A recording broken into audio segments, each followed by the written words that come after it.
On assiste à la pose de la première pierre d'une centrale de chauffe importante, de chauffage décarboné.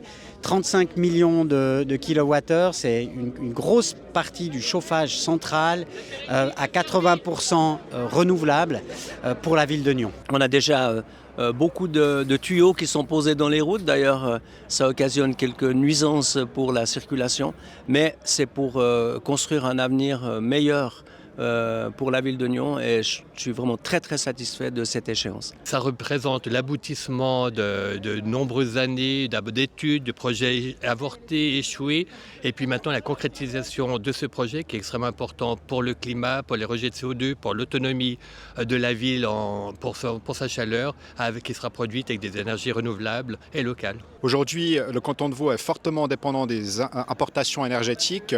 84% d'énergie que nous consommons est importée et c'est en majorité du pétrole. Et avec ce type de projet, eh bien, on va pouvoir renforcer notre sécurité énergétique. Je dis souvent il vaut mieux être deux sur une bonne affaire que tout seul sur une mauvaise. Dans le cas précis, on a un partenariat public-privé qui est d'excellente qualité.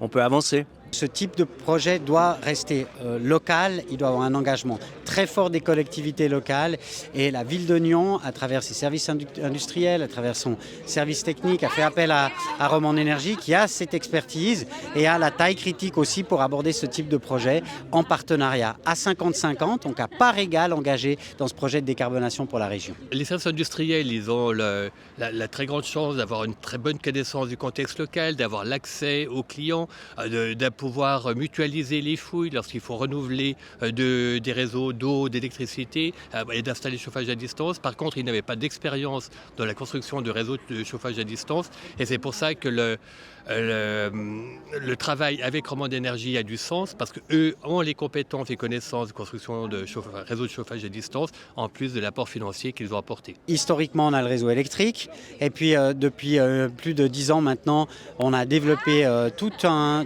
aspect, tout un domaine d'activité dans le domaine du chauffage à distance et c'est d'une importance stratégique majeure pour nous. C'est pas seulement un slogan électoral, la transition énergétique, on le voit ici très concrètement.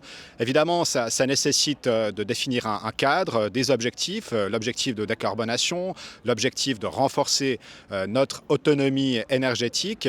Et avec ces projets, très concrètement, on y arrive. Évidemment, ça passe aussi par des soutiens financiers, un accompagnement du canton. La prochaine étape, c'est évidemment la construction de cette centrale de chauffe qui permettra d'alimenter un grand nombre de bâtiments en chauffage à distance. Actuellement, on a un chauffage à la levrate, mais qui est un chauffage de quartier. Et puis, le but, c'est le déploiement complet de ce projet de chauffage à distance.